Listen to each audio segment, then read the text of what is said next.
The Fantasy Footballer Studio is sponsored by Walmart.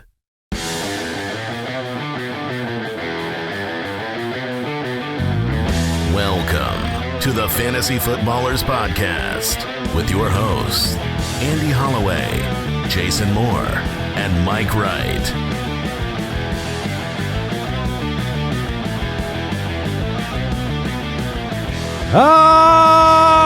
Welcome in.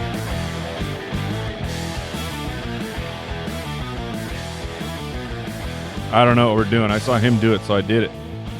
Wednesday, September 10th, show 1800. Oh, is it really? Oh, turn of the century. Thanks, Benjamin Franklin. What? We're in the 1800s now. I just stared at Jason during the welcome in because he said he got thrown off yesterday. Oh, so I was trying to throw him off again. Yes. No, you didn't. I was too busy staring at the screen that is waiting to run waivers. I went to change a bid, and it said, "Oh no!" It said the player you are bidding on is no longer available, meaning it's run. Okay, but it is not yet displaying to us. That is the moment we are living in. Turn of the century. Welcome in. So, which league are you checking on? League of Record. Okay. Yeah. Did you go to work? You know, so here's before it runs. I already know how it's going to happen. I decided this year I'm going a little bit harder than I usually do. I really want to add a couple of important pieces. Went hard after Huge and went hard after Kayshon Boutte. And I promise you I got neither. There's no way that what I thought so I just went to up my bids. What is to me, I was $19. For each? Yeah. Oh, that's pretty hard. Well, okay, yeah, good. I'm happy to hear that because you're going to get both. Well, no, you might not get Huge, but I think you'll definitely get Boutte. You won't get Huge. I will? Whoa. You will not. Oh, okay. All right. How Borland is. The cards are slowly going I did to the 100 of my FAAB. Oh, but I did more than 18, so if you bid 18, you won't get him. Well, I bid more than 18 as well. I did not bid on either of those guys. Well, no, I had $0 bids, but yeah. And now that we're just putting the cards on the table, the most I spent was on Harold Fannin. Oh, I really wanted Harold Fannin. Well, you might have got him if you went hard. How much did you bid on Harold Fannin? I think it was like 12. I went 13. Oh, son of a gun! I'm always just under. Andy, you glossed over a great point. I don't think we highlighted it yesterday. $0 bids. Yeah. People, $0 bids. If you could be looking at the waiver wire saying, there's no chance I'm just not in the position to get this player. $0 bids. They go through more than you would think. And because everyone gets that mentality of like, I don't want to overbid, so I'm not going to do anything.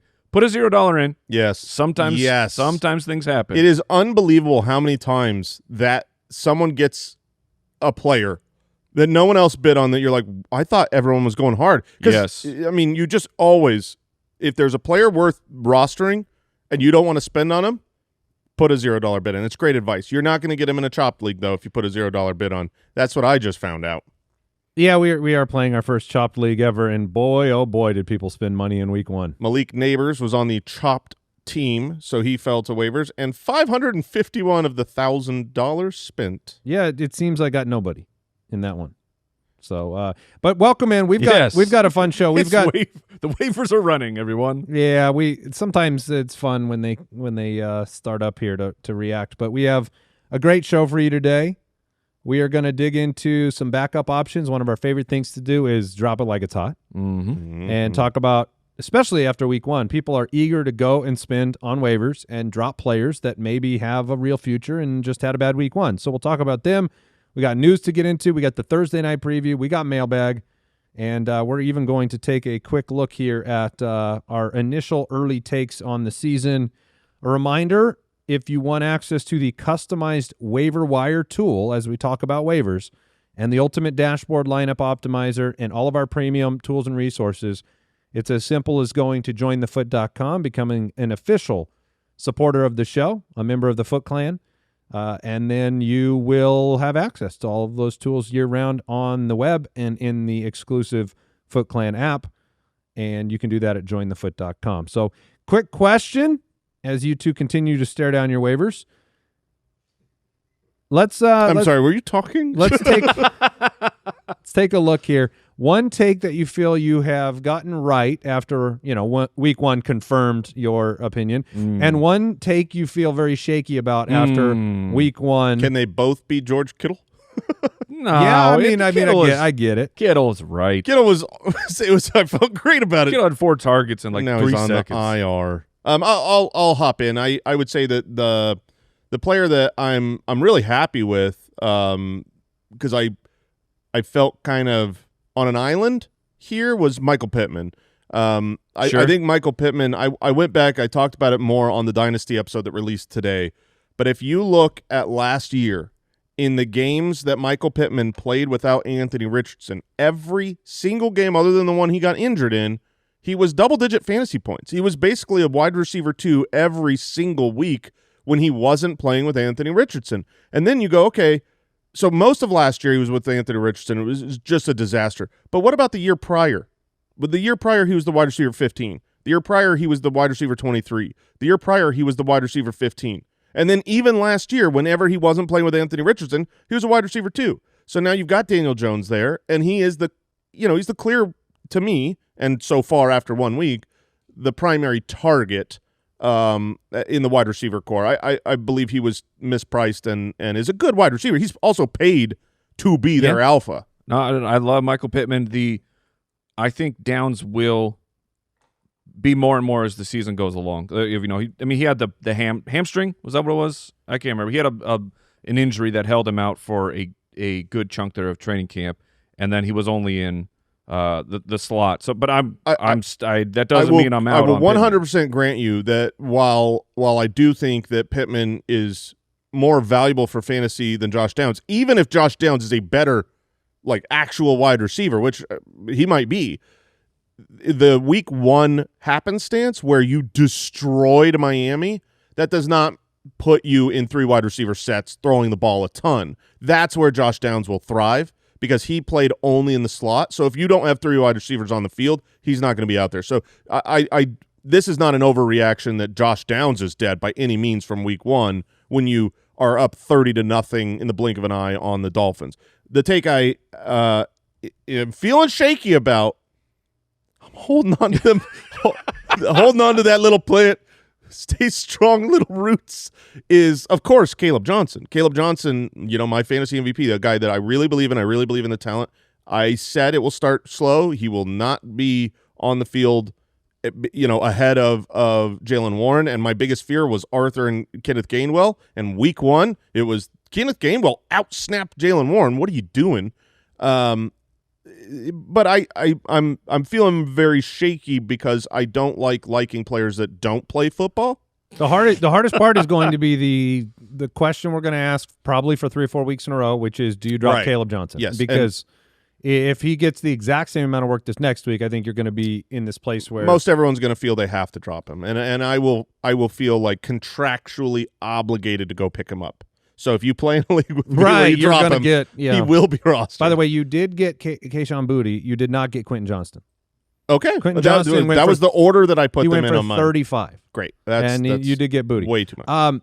My take that I feel like I got right, or it's heading that direction, is JSN being a true alpha in Seattle. Well, it was just a 50% target share? Yeah, not wide receiver. It was the highest on the week, right? Yes. It's the highest of all time. Yeah, so JSN playing outside, Cooper Kupp barely involved. JSN is Cooper Kupp actually ran more routes. Wild. Yeah, JSN looks real good after 1 week, and then I actually went back and watched a bunch of film of JSN, and it was better than the stats, which were great.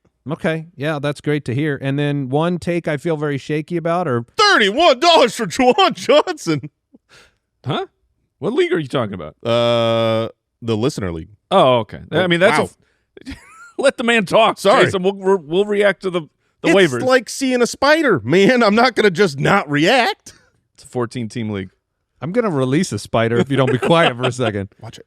No, the take I feel very quickly on the opposite side of now is my doubts around Justin Fields and Garrett Wilson, at least through 1 week, which, again, Mike, you brought it up, and you are the Justin Fields truther. Correct. Justin Fields can look like garbage next week. He certainly could. But right now, this was just such an impressive performance through 4 quarters with his passing, with his evasiveness, the rushing game, and then Garrett Wilson being that primary target constantly, who should have had 2 touchdowns. Yeah. I doubted both of those guys, feeling shaky about that take through 1 week. We'll see what the future holds. But, I had a league where I traded for Justin Fields on the cheap because I think, Mike, I asked you the question, and this maybe will help the listeners out there. Justin Herbert or Justin Fields? Which Justin would you rather have rest of season? And Mike's response was essentially, Herbert's probably got the higher floor, but Justin Fields could be, if you get the right season, a league winner. Because if you can run, he can finish top 3. Yeah, we've seen him do that. Now, it's going to be hard for the Jets, but it was a week 1 matchup against Pittsburgh's defense, and he put up big numbers. So that would be the one that I feel like maybe I got wrong. I think Herbert can finish top 3 as well. I do not think that. I think he's literally finished as quarterback 2 I think before. It's possible. I guess I'd frame it as it's more likely to me that Fields finishes as top 3 than Herbert. There was a tweet from Jacob Gibbs who highlighted that Justin Fields had the 2nd lowest first read target rate per fantasy data, as in Fields was going through his progressions. He wasn't just pulling a Tua. Fields? Nice. Swish. I'll take it. But yeah, Tua, I don't know if you guys saw the stuff about was it Howard was talking about Tua? Somebody was like, we know that if we shut down Tua's first read, he just melts. And the fact that Fields was lower, yes, Kyle, that it was Xavier Howard. The fact that Fields was actually reading and going through a progression, that is fantastic news.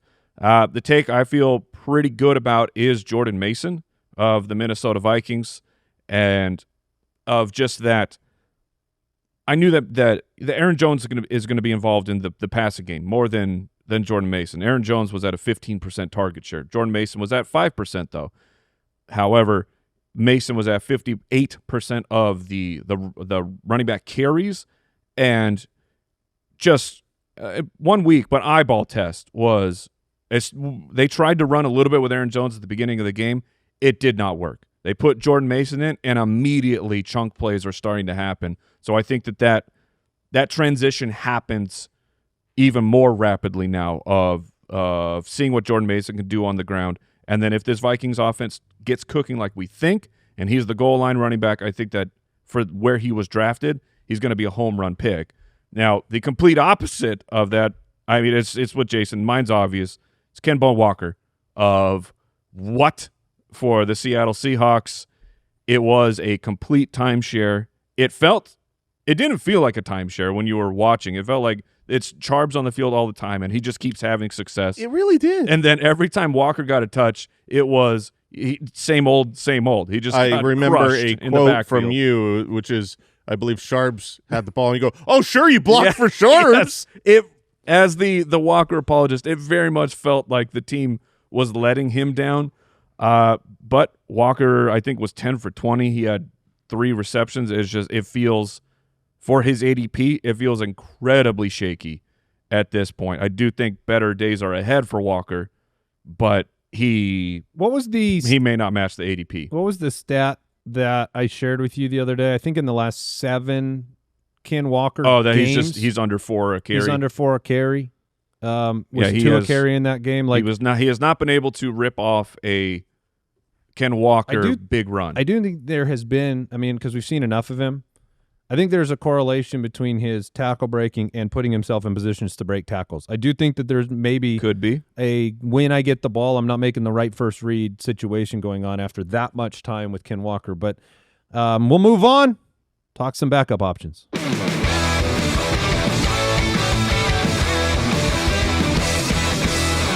Backup Options, presented by Progressive Insurance. All right. Drop it like it's hot, folks. We had waiver wire go through today. We want to see which players, we want you to pay attention to which players were dropped to go pick up the new hotness. So if you didn't get the waiver wire ads, if you didn't spend up, here are some backup options you should pay attention to. In week 1, quarterbacks, what do you think? Trevor Lawrence is a guy that, he wasn't picked up much, and because he was super disappointing in week 1. He was super disappointing, so he would very likely be dropped. But I think the matchup against Cincinnati, I mean, we saw Joe Flacco. Joe Flacco had a great game. Unfortunately, he has 2 interceptions that also killed potential more yards and touchdowns on his drives that were not his fault when he threw it to the hands of his receivers and they popped it up. But the Bengals defense did not look especially difficult as expected. And I think that Trevor Lawrence going into week 2 against Cincinnati is probably a pretty good play this week. He's a good streaming option, so that would be someone beyond who was picked up this week at quarterback. Yeah, and I'd mention Caleb Williams, Chicago Bears. He still seems to be available in about 35%. Well, and this is, again, these are numbers before the waiver hit, so we don't even need to. I mean, if Caleb is dropped, pay attention. He was the quarterback 6 in 2 games against Detroit last year. It comes down to the running. What's QB 9 in week 1? He was 6 for 58 with a touchdown on the ground. Through the air didn't look fantastic, but on the ground, I mean, he looked so incredibly fast, and he looked like he was dunked in grease or Vaseline, and the Minnesota Vikings could not get him. They were getting there, but they could not get him. I was really surprised with the athleticism. Yeah, no, I was too. We know he was athletic, right? But week 1 looked the speed different. Yeah, he did. Yeah, he was able to pull away. You're saying from some of the he was rushers and things. Yeah. If running backs were picked up in your league, if Tootin or Sampson or somebody, and you didn't pick them up, pay attention. Take a look and see if Trey Benson got dropped after 1 week. Sometimes people pick up backups in the draft and then move on to somebody that they feel like they can start. Pay attention to DJ Giddens, who Jason mentioned yesterday, barely rostered, backing up Jonathan Taylor, who has a vast injury history and hurt his neck in week 1. I also saw in a lot of leagues, Kendre Miller was dropped. I would say most, like him, Will Shipley, those guys were dropped. Will Shipley makes sense because they brought someone in, but while Kendre did very little, did almost nothing, only played 15% of the snaps, and so that's why everyone's dropping him. He was the running back too. It wasn't like someone else played ahead of him. It was just Alvin Kamara played 79% of the snaps. So as an insurance option behind an older Kamara who's missed games every year for the last several, it seems like someone that should be rostered. All right, wide receivers, if you missed out on picking up Huge, as Jason did, or Kayshon Boutte, or Tillman, or Hollywood Brown, players we mentioned on yesterday's show, maybe take a look and see if I like these 3. Juju Smith-Schuster is out there, barely rostered, going to play a ton of snaps. If Worthy misses more time, no Rashee Rice, was 5-4. Nice. And then Wandale. Juju feels like he's 34. He's 28 years old. Oh, no, he's not. He is. That's 28. A Cameron Artis-Payne situation. Bad birth certificate. Calling out Juju is, I think, important for people. While we have heard on this podcast that Tyquan Thornton is guaranteed to score a 42-yard touchdown guarantee. Yeah. Now he has to do that on his 3 targets. Is the biggest issue? He'll have 5 this week. Oh, okay. But Juju is going to get targets. I mean, he. I don't know that he was a huge part of the game plan going into last week, but now that they have the hand that they are dealt, he will be involved. And Juju just keeps popping up for the Chiefs when they need him. He gives you a usable week for fantasy. People might have dropped, some of those top drop candidates too, like Jaden Higgins or Cooper Kupp that you could add to the roster. Trey Tucker as well had a big touchdown, and we think Brock Bowers is okay. But tight end wise, if you didn't grab Juwan Johnson or Harold Fannin or Brenton Strange, pay attention to Jonnu Smith. He will be definitely used all the time by Arthur Smith. Yeah. And I don't know if it's a last name thing. I don't know what it is, but he likes Jonnu. And Hunter Henry, of course, he might be out there. People are bored with Hunter Henry.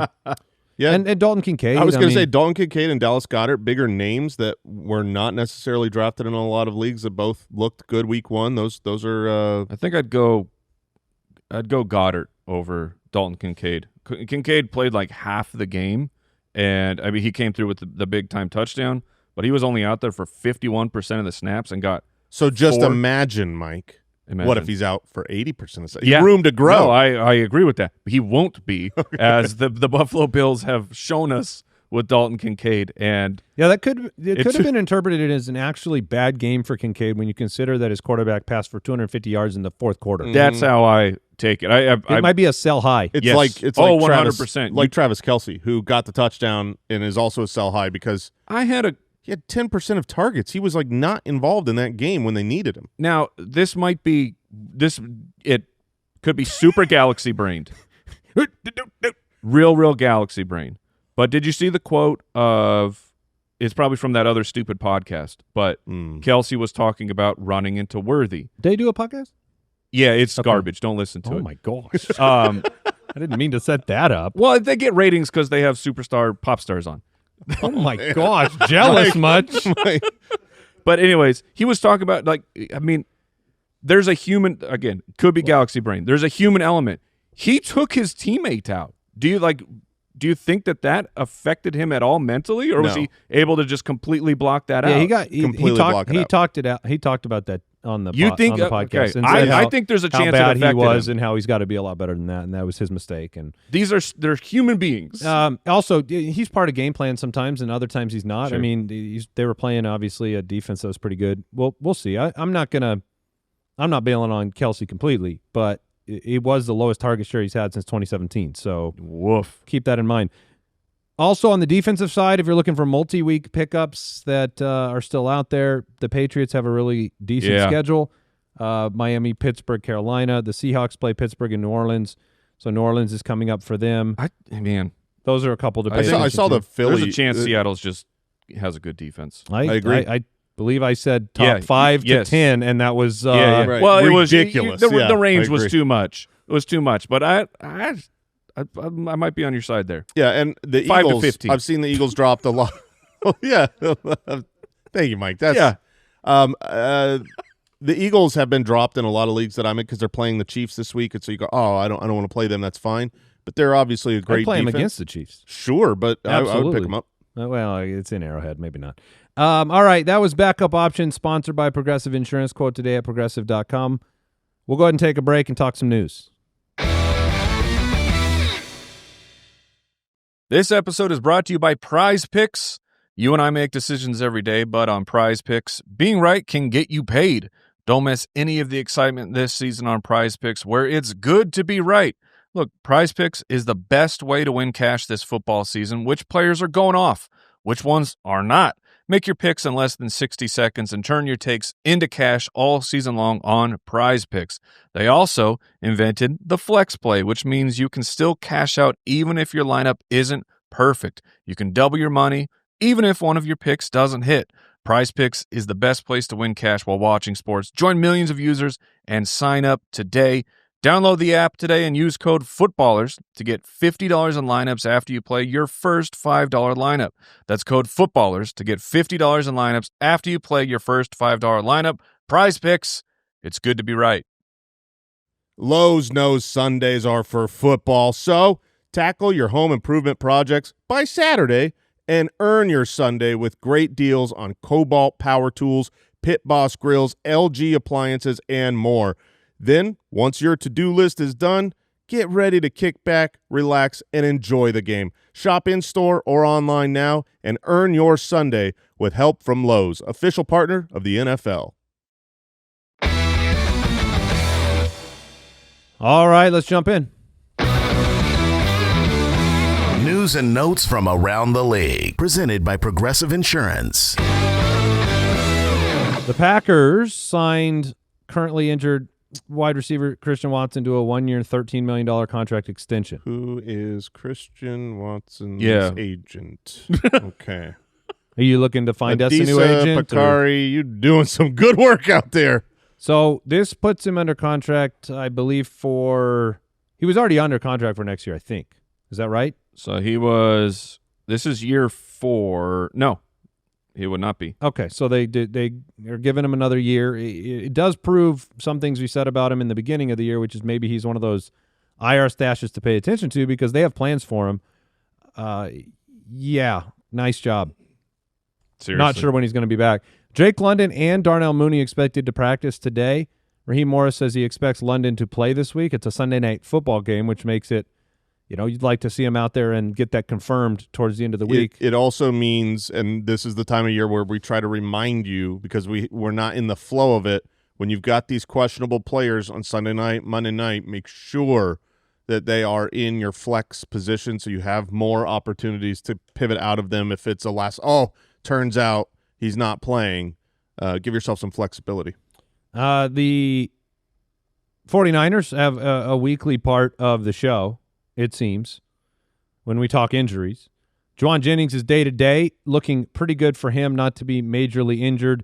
Jake Moody has been cut to the joy of many 49ers fans. And do you want to hit some sad music here, Al? Oh, man. George Kittle officially placed on injured reserve. That sucks. George, Jason, any thoughts? Yeah, do you have he's going to miss the next 4 games, and while he's missing that time, he's going to go to Little Caesars, probably on an elk or some kind of reindeer. Sure. He's going to upgrade to a reindeer at this point. He's going to have a great time, probably drink some brewskis. This isn't what other NFL players should be doing, but this is what George Kittle can do. And then he's going to come back out in week 6 and dominate. Yeah, I like that part. I hope you're right. George, you owe me some FAAB. I'm just gonna.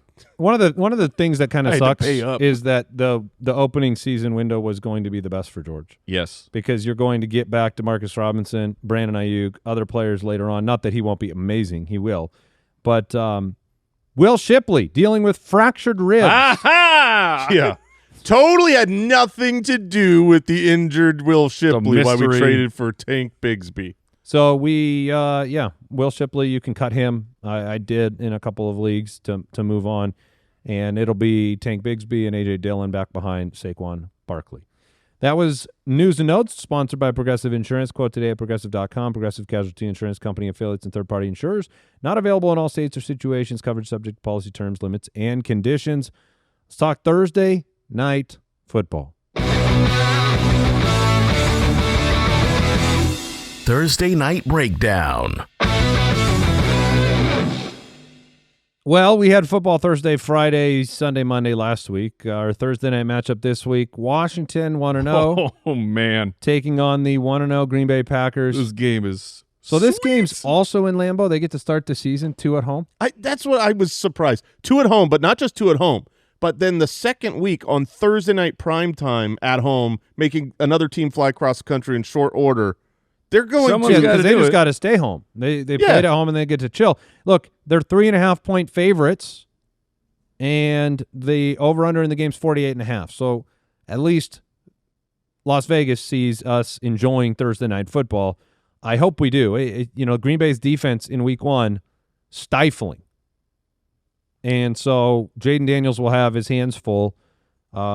Washington runs so much no huddle. You saw Deebo Samuel have a lot of success in his debut. Green Bay, much slower. They were 31st in pass rate over expectation last year. That is the challenge for Jordan Love, is will they need to throw the ball that much? This is a good game for them to probably need to throw the ball a little bit.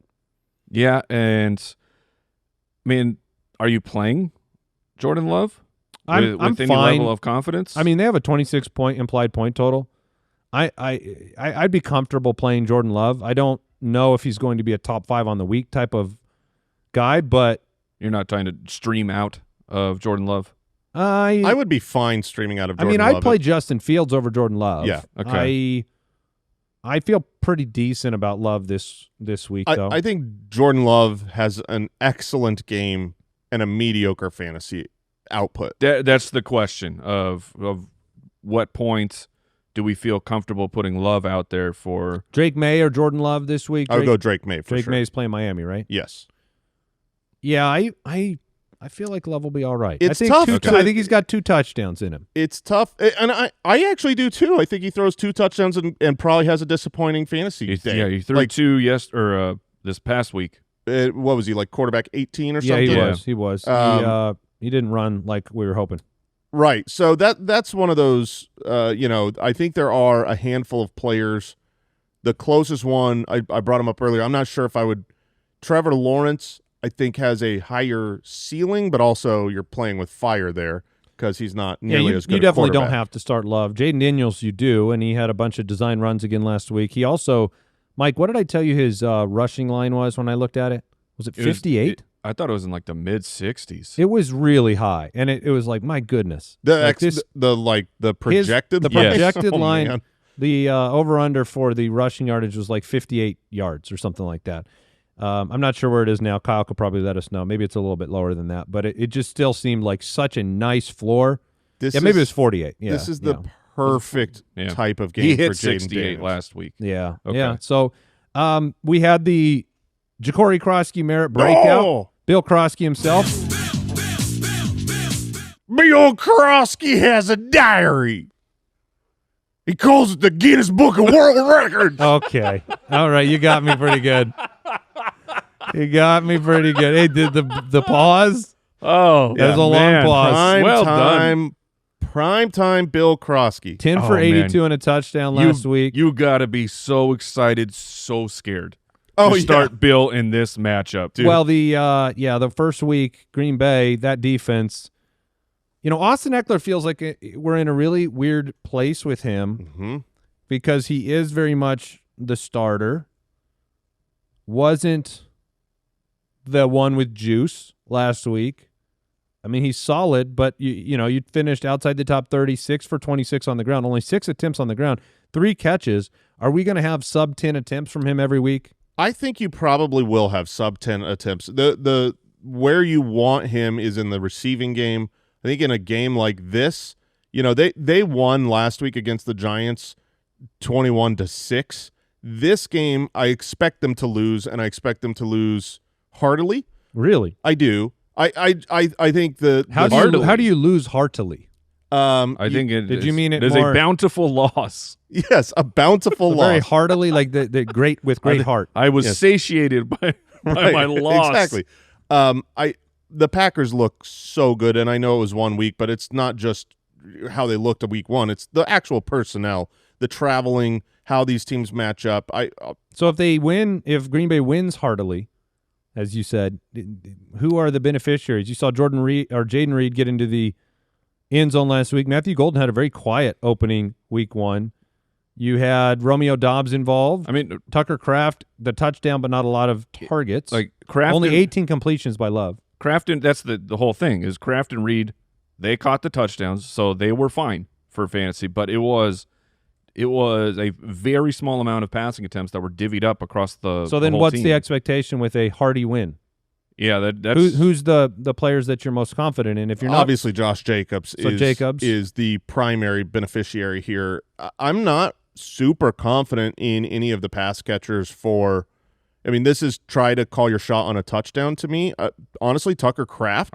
Tucker Kraft to me is a weekly starter. Yeah, I think so. At that position, you don't need to do as much. Last week, he had 2 catches and was fine because he got the touchdown.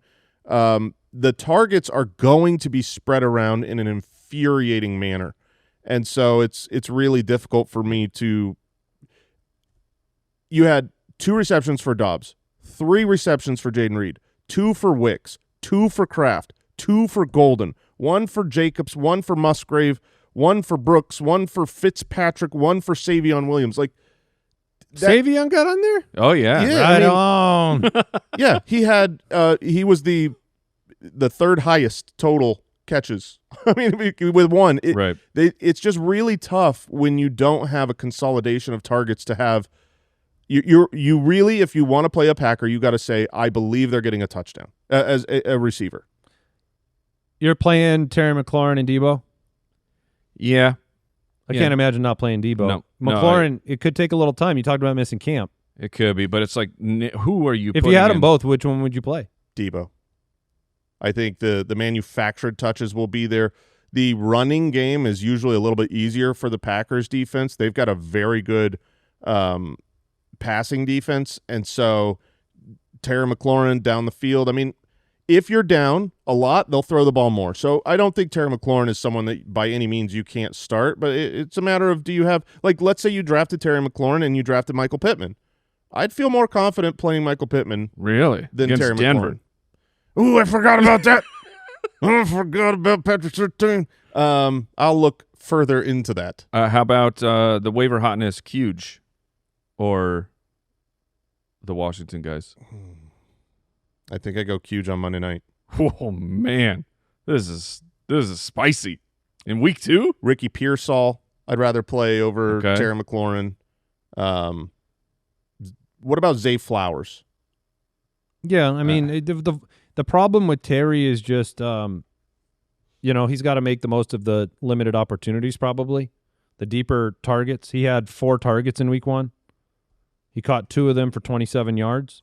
He's always a big play away. I mean, he was the wide receiver 5 last year because of big plays, and it's a high over-under. So, in all fairness, he was just overthrown on what would have been a bomb touchdown. It feels like you probably need to stick with Terry for me. I do agree that we should not overreact on one down week from any wide receiver, but Terry McLaurin did not look bad. If that throw from Jaden Daniels was, a yard less, then Terry has a great week 1. You play him over Tyreek?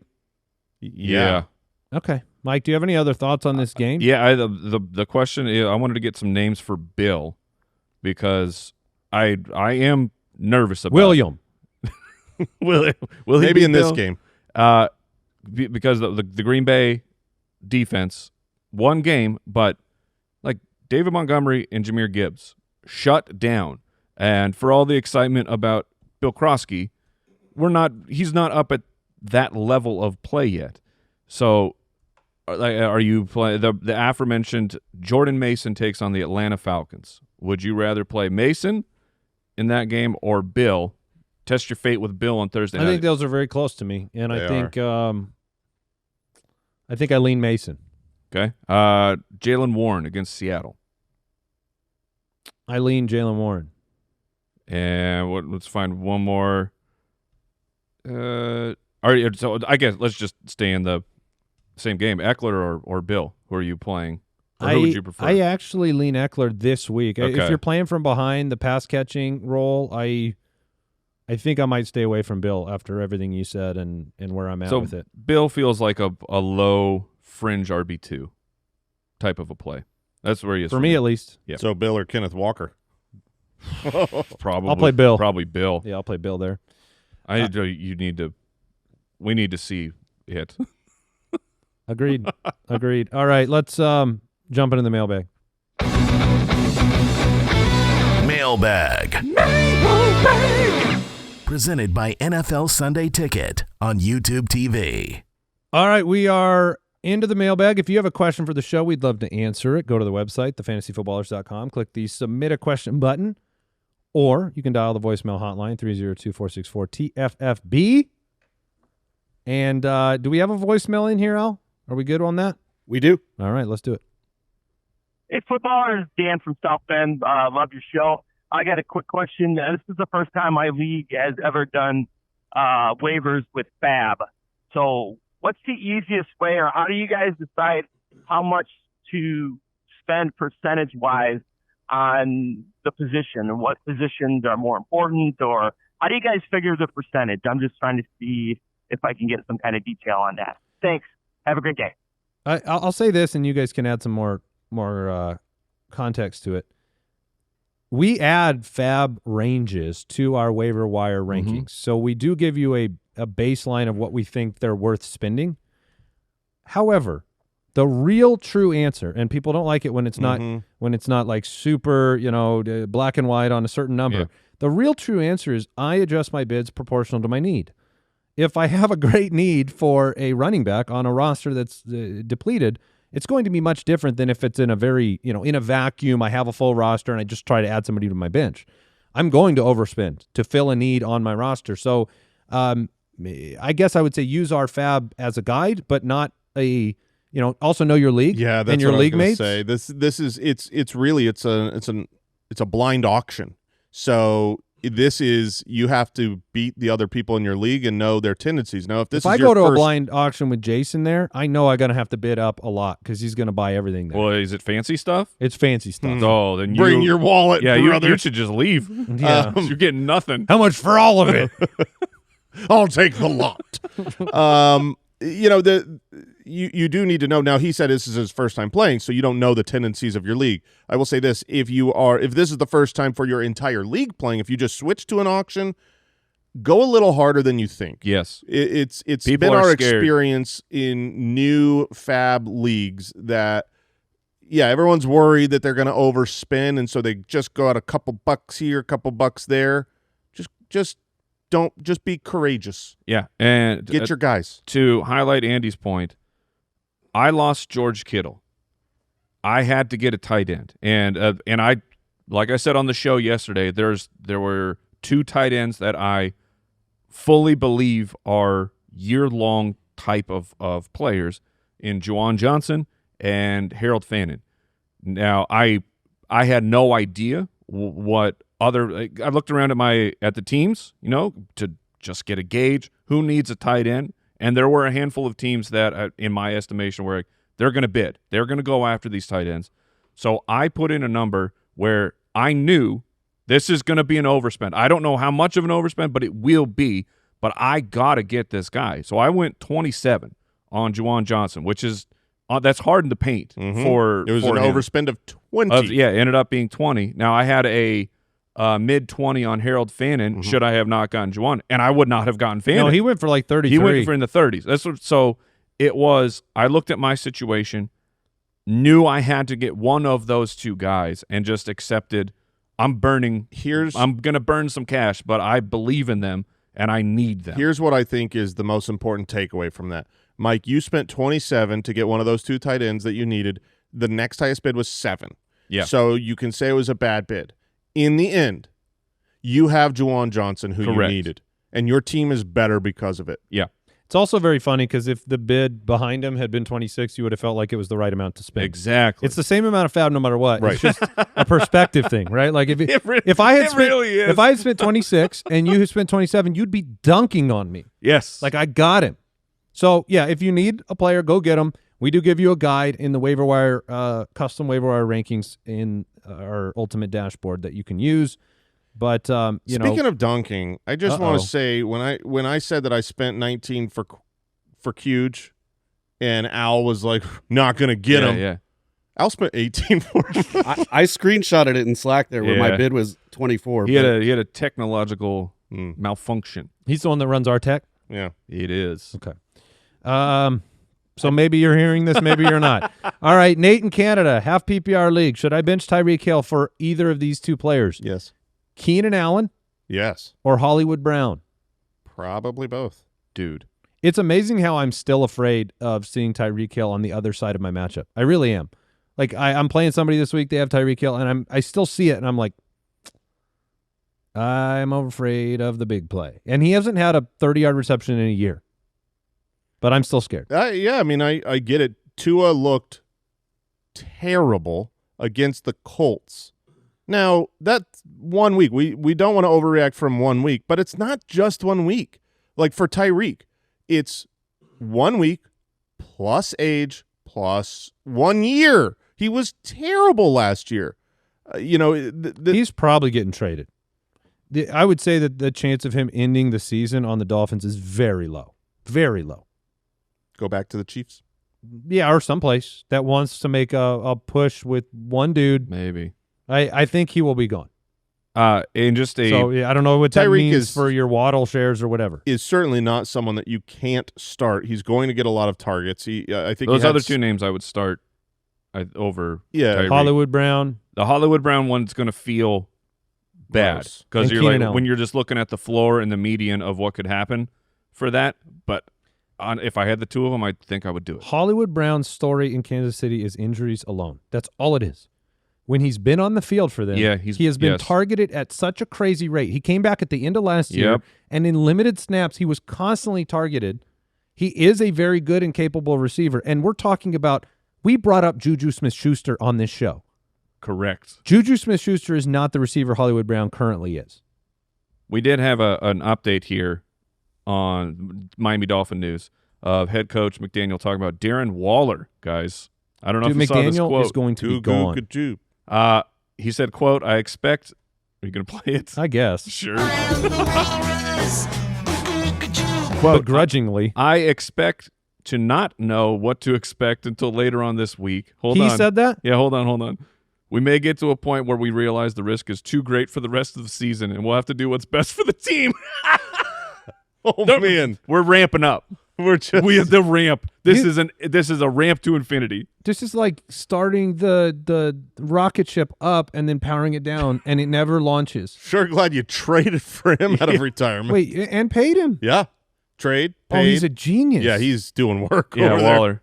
Oh my gosh. And we did have that team is in trouble. We did have a note that I'm seeing that Quinshon Judkins not practicing. Because everything yesterday was like, oh, he's going to practice tomorrow. I believe he is not practicing because he's meeting with the NFL. Is that what's going on? I saw a report. Okay. Let me look that up. On 123 NFL Street? Is he going to visit Just with? saying, like, if he's not practicing on a Wednesday, yeah, that is it. That's what he's doing. You can't be playing.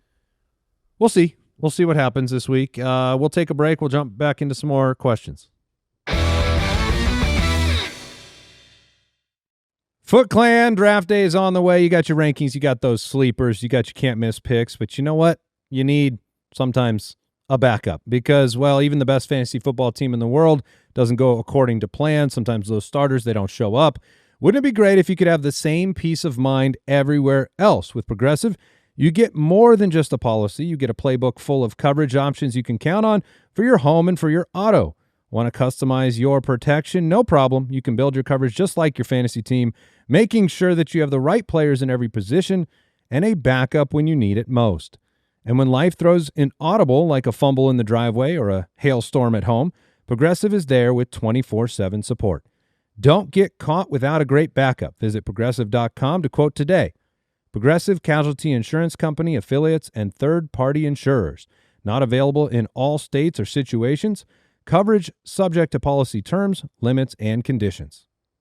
This episode is brought to you by NFL Sunday Ticket on YouTube TV. This season, make sure to subscribe to NFL Sunday Ticket and YouTube TV, where you will get every game, every Sunday, all in one place. NFL Sunday Ticket on YouTube TV gives you everything you need to win Sunday. Watch up to 4 games at once with multi-view, or follow your fantasy team and watch the game on one screen. You can even catch up to live with key plays. Now, get NFL Sunday Ticket month to month and cancel at any time. Go to youtube.com/fantasyfootballers to sign up today. Local and national games on YouTube TV. NFL Sunday Ticket for out-of-market games excludes digital-only games. Base plan required. Renews every month during the 2025 regular season only. Your membership for the following month can be canceled anytime before your renewal date. Terms, restrictions, and embargoes apply. Commercial use excluded. No refunds. Okay, so as of an hour ago right now, Judkins is in New York City today meeting with the NFL. The plan is for Judkins to practice tomorrow and Friday to determine his availability for Sunday at that point. Gary, okay. I mean, that's good to know. Gary in York is trading T. Higgins to the Burrow manager for A.J. Brown, a good trade. Yes. Yep. I'd rather have yeah.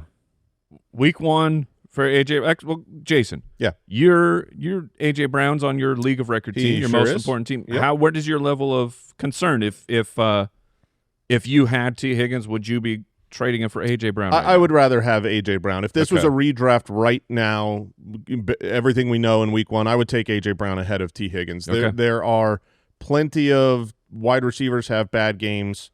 And I don't expect this to be the last bad game for A.J. Brown this season by any means, but it will 100%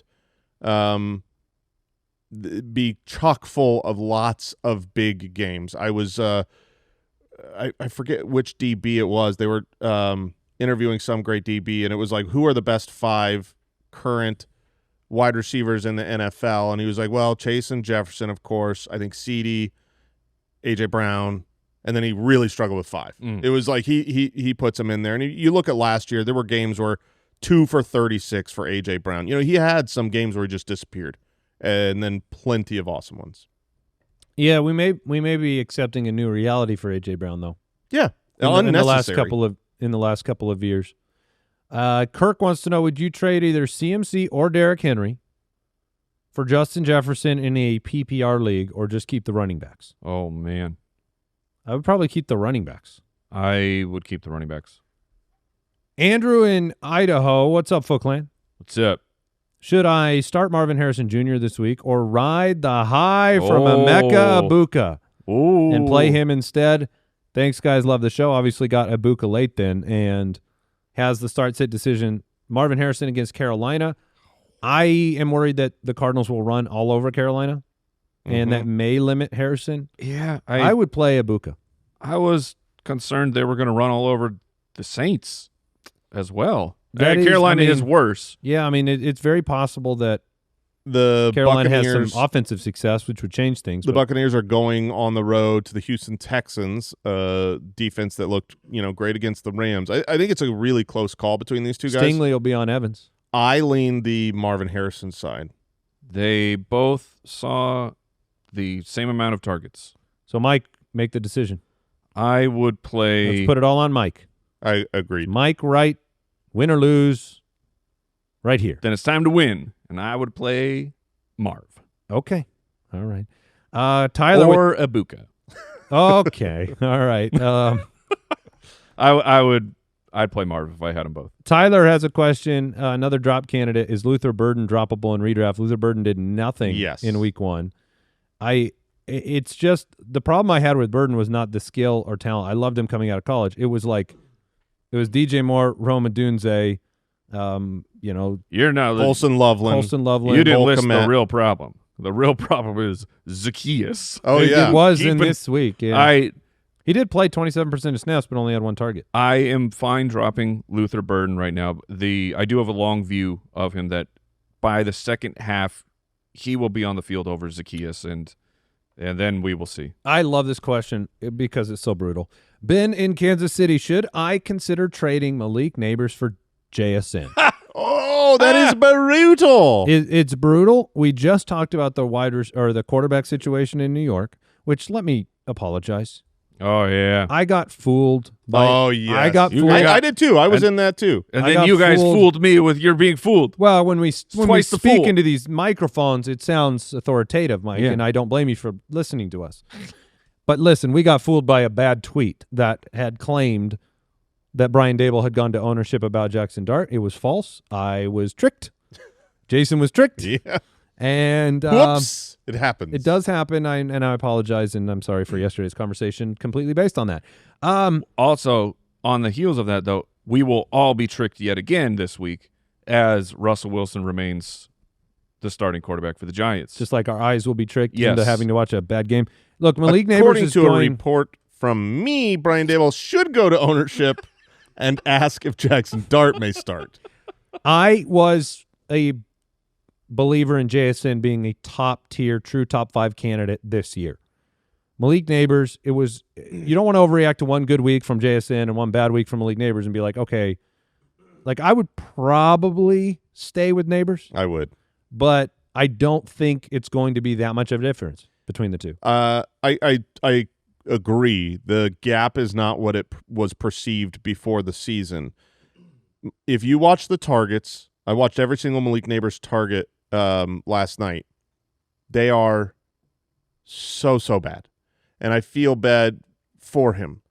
He had 12 targets. He only caught 5 of those balls. Not his fault.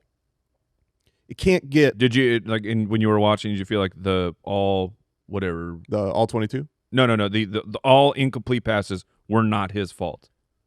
Pretty much. Okay. I mean, he looked excellent. Malik Nabers looked excellent. But my point here is he had 5 for 71. That's not a bad game at all. No. When you have awful if that's the floor, amazing. You know what I mean? That's my point. No. It is the floor for him. It absolutely is. Quarterbacks will change, but the offense can't exist without throwing him the ball a ton. So that makes a ton of sense. The Milkman in Iowa writing in. It does say, it just says Milkman. Oh man. So it could have been any. It could be any Milkman. Father to many. Do we have any Milkman? Oh, That's a good. That's up there with your 1800s joke. It's about the same timeline. Are there milkmen? The there baby, has to be some milkmen. There has to the still baby be some. boomers listening to the show loved that joke. I feel like Jason. people are more into That's true. like organic, like pure, like they want to Raw get milk. raw Yeah. milk. Oh, Like yeah. I feel like there's milkmen again. Is I there? feel like they're back. Yeah. But I want to don't know. believe that they go into the attic and dust off their old milkman uniform We- and like we are so bad. we are back. Let's get on the road. But he's in Iowa. I don't know. If your opponent has a star wide receiver on their team, is it beneficial to stream that receiver's quarterback? My brother has Nico Collins and I have CJ Stroud. It's not. You want the most points at your quarterback position possible. There is a small. If Nico was the only good player your brother had, I could understand. Like you could neutralize. There's been a situation like that where I've neutralized the one good player on a team. Usually, though, if you have one good player who's like a Malik Nabers, where the target share is going to be unbelievable, and the vast majority of the fantasy points comes from Malik Nabers, you want the wide receiver, not the quarterback, because each one of those plays, the wide receiver scores more than the quarterback does for points, for receptions, all of that. Yeah, if you could choose. Yeah. In this situation, I would just want to get the most points because guess what else Agreed. neutralizes him? Outscoring him. Yeah, if Nico Collins scores 20 and CJ Stroud scores 20, cool, you did it. But if you have a quarterback that scored 25, you score more points. All right, that was today's mailbag. Watch every game every Sunday with NFL Sunday Ticket and YouTube TV. Visit youtube.com/fantasyfootballers. Local and national games on YouTube TV. NFL Sunday Ticket for out-of-market games. Base plan required. Excludes digital-only games. Commercial use excluded. No refunds. That is it for today's episode of the show. We got starts of the week and the matchups for week 2. We'll get into tomorrow as we get ready for the Thursday Night Football game.